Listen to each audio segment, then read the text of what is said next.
Salut à tous, bienvenue dans cette nouvelle édition de Sur le fil by New Deal et Make It Live. Alors, New Deal promeut les entreprises qui sont des acteurs performants, compétitifs et qui œuvrent au bien commun. Et l'économie circulaire y est bien entendu clé. Et on a la chance de recevoir une des grandes actrices de l'économie circulaire, Anne-Catherine Péchineau, qui est notre invitée. Bonjour. Bonjour Mathilde.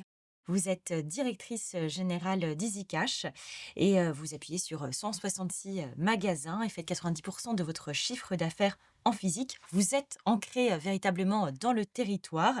Vous avez un vrai impact. Voilà, c'est une grande joie de vous accueillir pour Sur le fil. Plaisir partagé.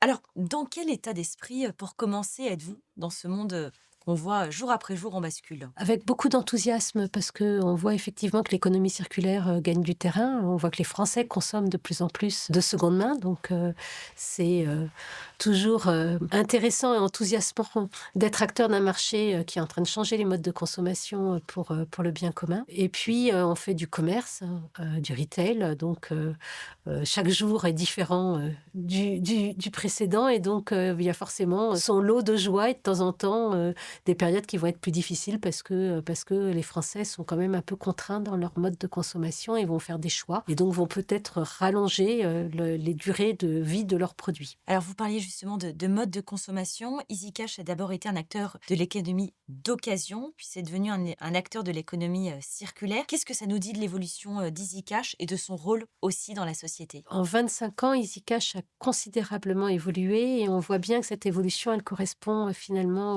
au mode de consommation des Français. Il y a 25 ans, quand on ouvrait des magasins, on avait des magasins qui étaient dans des logiques hyper volumiques. On avait des magasins énormes et on vendait de tout. Heu, on vendait des chiens en plâtre qui changent de couleur en fonction de la météo, des poussettes pour enfants. Je crois qu'on a vendu un parachute, enfin, on vendait de tout, le principe, c'était tout s'achetait, tout se vendait et notre combat était plutôt un combat pour le pouvoir d'achat. Donc, à l'idée de base, d'origine de la création, d'Easy Cash, c'était l'idée de se dire que, la seconde main ou l'occasion à l'époque, puisqu'on parlait d'occasion, c'était pas que pour les pauvres et que on voulait redonner à l'occasion ses lettres de noblesse. D'ailleurs, à cette époque, on avait des vendeurs en magasin qui avaient une magnifique chemise Vichy avec une cravate pour montrer que voilà qu'on respectait les clients. Et puis petit à petit, on s'est dit qu'on pouvait pas vendre de tout, on peut pas être spécialiste de tout, qu'il y avait vraiment besoin dans la seconde main, en tout cas, de tiers de confiance. Et on a décidé en 2013 de faire un premier renoncement, qui était un renoncement au volume, en se disant qu'on allait arrêter certaines familles de produits sur lesquels il n'y avait pas besoin d'avoir de la réassurance. Qu'on peut pas être spécialiste de tout, on a arrêté de vendre des parachutes, on a arrêté de vendre des chiens en plâtre qui changent de volume, et on s'est concentré sur des familles de produits qui sont des produits high-tech, téléphonie, gaming, informatique, les produits de luxe et les produits culturels, en se disant là-dessus, en revanche, on va offrir de la réassurance, une garantie 2 ans, un vrai savoir-faire des équipes, un juste prix et une vraie gamme référence. Alors, vous pouvez nous parler un peu des renoncements et en quoi un renoncement, c'est un engagement fort que vous avez pris? Alors un renoncement, c'est pas quelque chose de facile pour un commerçant. On n'a pas été élevé comme ça, on a tous été élevés, dans des logiques qui sont très volumiques. Moi, j'ai souvent tendance à dire que je regardais Tapi à la télé quand j'étais jeune et que dans les écoles de commerce, on nous apprend que la croissance, c'est bien. Quand vos chiffres sont en croissance, en général, c'est en vert et quand ils sont en décroissance, ça, c'est en rouge. En même temps, si on regarde les choses, à l'image, enfin, à l'échelle de la planète, est-ce que ça fait du sens de vendre toujours plus dans un monde qui a des ressources, finies? Non, ça n'a absolument aucun sens. Et nous, chez EasyCash, on s'est dit qu'il fallait qu'on soit cohérent et exemplaire. Et donc, on a fait 2 renoncements récemment. Un premier renoncement qui est un renoncement au neuf. Finalement, dans les métiers, dans les magasins de seconde main, on s'aperçoit, si on regarde avec des yeux avisés, qu'il y a pas mal de produits neufs. Alors, il y a certains produits neufs. On pourrait se dire que ça fait relativement sens parce que ça permet d'allonger la durée de vie d'autres produits. Je vais vous donner un exemple. On vend beaucoup de consoles de jeux. Les gamers abîment beaucoup les manettes parce qu'ils appuient beaucoup dessus. Et les manettes sont très difficiles à réparer. En tout cas, c'est très long. Et donc, nous vendons des manettes neuves pour pouvoir donner une seconde vie à la console. Ça, on peut se dire que c'est OK. En tout cas, nous, on s'est dit que c'était OK tant qu'on n'avait pas développé des filières de reconditionnement de manettes, chose sur lesquelles on travaille. En revanche, nous vendions du plaqué or, des produits, des bijoux de plaqué or, que nous vendions neufs, parce que le plaqué or d'occasion vieillit très mal, il devient vert au bout d'un moment, donc quelque part, les clients n'ont pas envie de l'acheter, et on le vendait en produit d'appel. Et quand on a vu ça, on s'est dit, mon Dieu, mais c'est juste complètement incohérent de le faire. Et donc, on a décidé de renoncer à ces familles de produits qui représentaient représentait quand même 1 million d'euros de marge à l'échelle de l'entreprise l'année dernière. Et ça, on a pris la décision du jour au lendemain en se disant, voilà, faut arrêter. Autant vous dire que quand je suis allée l'annoncer à mon réseau de franchisés, ils n'ont pas fait une holla d'enthousiasme, mais malgré tout, ils ont décidé d'y aller. Donc ça, c'est un des premiers renoncements forts que l'on a fait. Et le second renoncement sur lequel on est en train de travailler, c'est le renoncement au volume. D'accord. En se disant, à un moment donné, grossir, c'est pas grandir, quoi. C'est pas parce que je vais vendre plus de choses que mon impact carbone, mes émissions évitées, elles vont être meilleures. Donc, je vais plutôt travailler sur d'autres leviers de façon à pouvoir avoir des magasins qui sont profitables tout en respectant les limites planétaires. Et donc, notamment, on a décidé d'intégrer la réparation au sein de nos magasins en se disant finalement, la première chose à faire si on veut allonger la durée de vie des produits, c'est quand même de les réparer. Donc, 1, je répare, 2, je vends de l'occasion.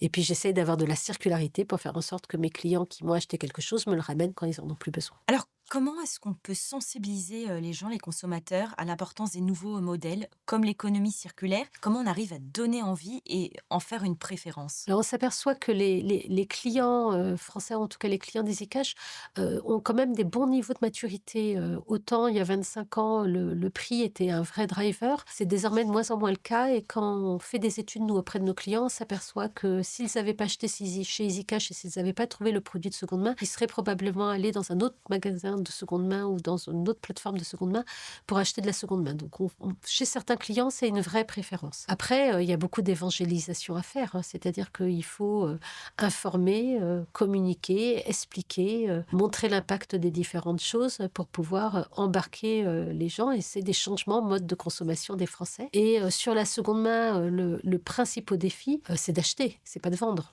Mmh. Vendre, c'est un métier de vendeur, hein. Tout s'achète, tout se vend, ça dépend du prix. Mais vendre, vous êtes capable de vendre. La difficulté, c'est d'arriver à avoir des produits en magasin pour pouvoir les vendre et de les avoir en circuit court. Puisque si vous faites venir vos produits de seconde main de l'autre bout de la planète, vous avez un impact carbone qui va être Oui. négatif parce qu'ils vont avoir traversé la Terre entière. Donc nous mettons comme règle d'avoir au moins 85% des produits qui sont vendus dans un magasin qui ont été achetés dans le même magasin. Donc de vraiment travailler sur du circuit court. C'est de la communication pour pouvoir faire savoir aux clients qu'ils peuvent revendre des produits. Et donc, on travaille beaucoup sur transformer les gens qui viennent acheter quelque chose chez nous en personnes qui vont revendre quelque chose chez nous et faire de l'appel de stock quand on a besoin de produits.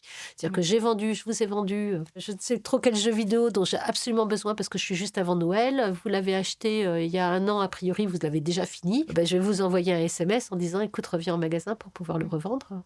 Et vous créez du lien Voilà. aussi. Et ça crée du lien et ça permet aux produits de revenir, ça permet, ça crée du lien. Comment on évite la surconsommation?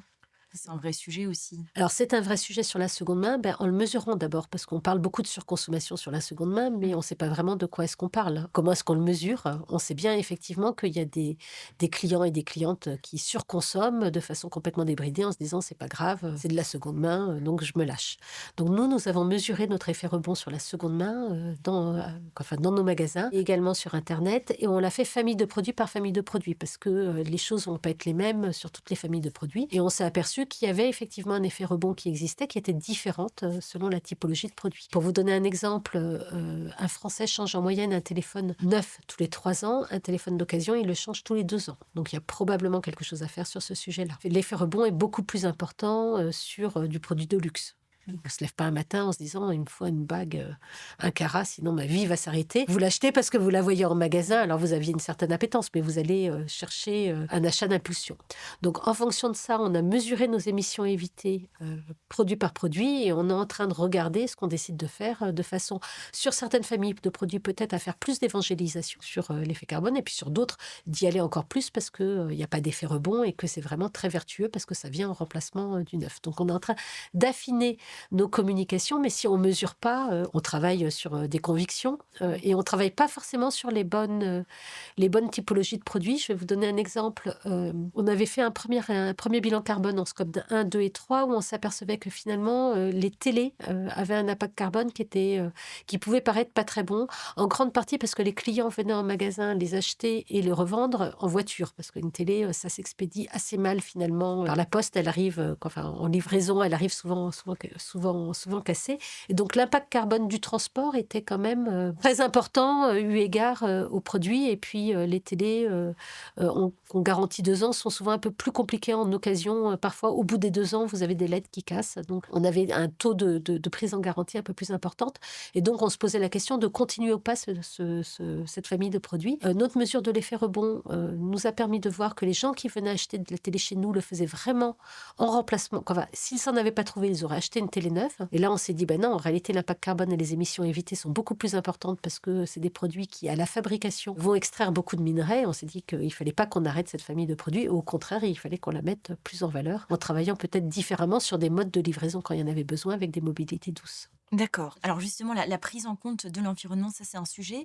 Et quel rôle joue EasyCash dans son environnement, dans le territoire et auprès des parties prenantes locales aussi? Nous sommes un réseau de magasins avec des commerçants indépendants qui sont tous maillés dans leur territoire et qui jouent un rôle en écosystème avec leur environnement. Alors, chacun de nos franchisés, nous on a fait le choix de laisser le choix justement à nos commerçants de faire ce qui les intéresse et ce qu'ils aiment, parce qu'on trouve qu'on fait bien ce pour lequel on est convaincu et que un chef d'entreprise, ben, il a du courage et il est capable de faire la différence s'il en est lui-même complètement aligné, convaincu. Mais on fait beaucoup de choses avec des associations locales. Je crois que c'est plus de 90 associations locales qui sont soutenues par nos commerçants. On crée de l'emploi également local, c'est aussi important. On travaille avec des réparateurs locaux, avec des ESS. Puis après, on fait des actions de sensibilisation aussi beaucoup.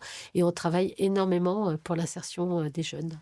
D'accord. Puis après, nous, en termes de tête de réseau, on porte un certain nombre d'actions qui sont autour du combat contre l'obsolescence programmée qui diminue la durée de vie des produits, et puis des actions plus locales en termes d'inclusion, de partage de mécénat de compétences, ce genre de choses comme ça. Si vous deviez définir les grands enjeux de la filière de la seconde main, qu'est-ce que vous diriez? Convaincre et continuer à exister, se développer, puisqu'on voit bien que EasyCash fait un peu figure d'exception avec quelques plateformes numériques ou de mise en relation qui ont du succès, mais il y a beaucoup d'acteurs de la seconde main qui ont du mal à avoir des business models qui sont pérennes. Moi, ma conviction, c'est que c'est le moment jamais d'accélérer. Donc il y a un vrai sujet pour nous de prise de parole pour expliquer que ça peut bien se passer et qu'on peut faire de la seconde main et être rentable et profitable, ce que montre EasyCash depuis 25 ans, parce que depuis 25 ans, notre chiffre d'affaires progresse, quelle que soit la façon dont l'économie se porte et quelles que soient finalement les évolutions des modes de consommation des Français. C'est pas parce qu'il y a eu des plateformes que notre chiffre d'affaires a baissé, et on est profitable. Et nous avons des commerçants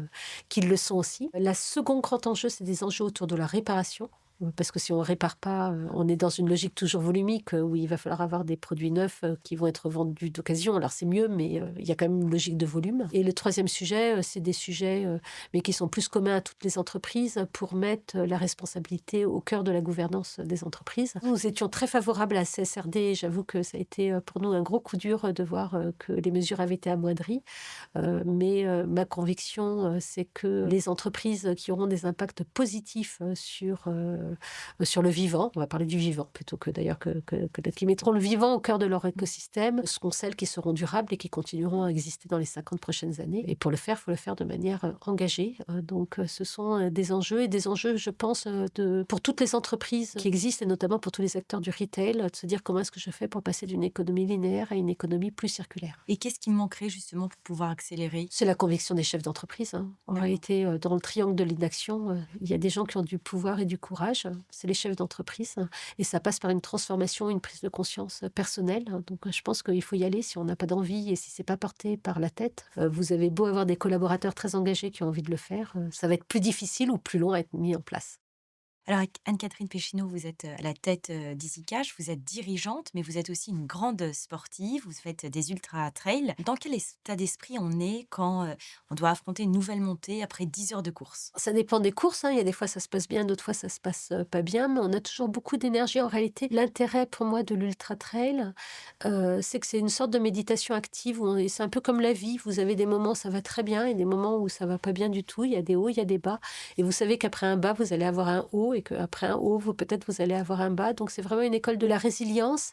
Et puis des moments où vous vous concentrez sur ce qui compte vraiment. C'est-à-dire que quand vous êtes dans le dur sur une course, vous réfléchissez à des choses assez simples, un pas après l'autre. Comment est-ce que je passe mon pied?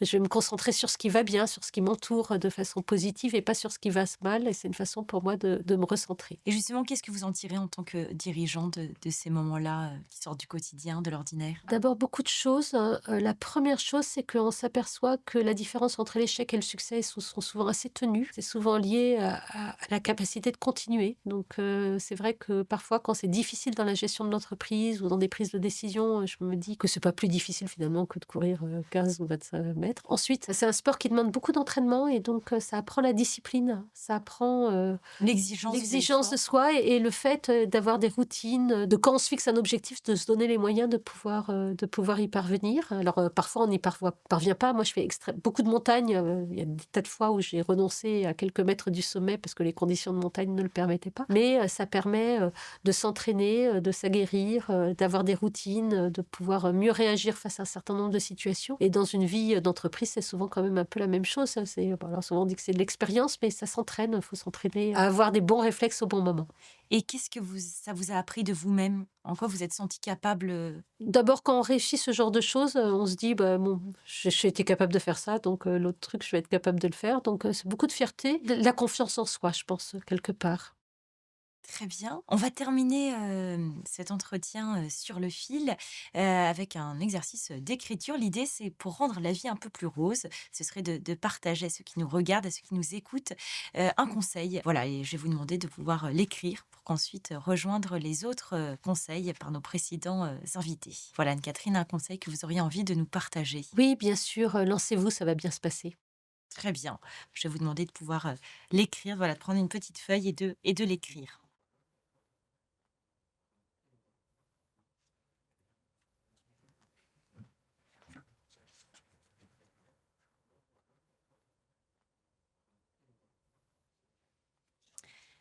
Merci beaucoup, Anne-Catherine Péchineau d'avoir été, notre invitée. Voilà, c'était, l'épisode de Sur le fil, by New Deal et Make It Live, et je vous dis à très bientôt.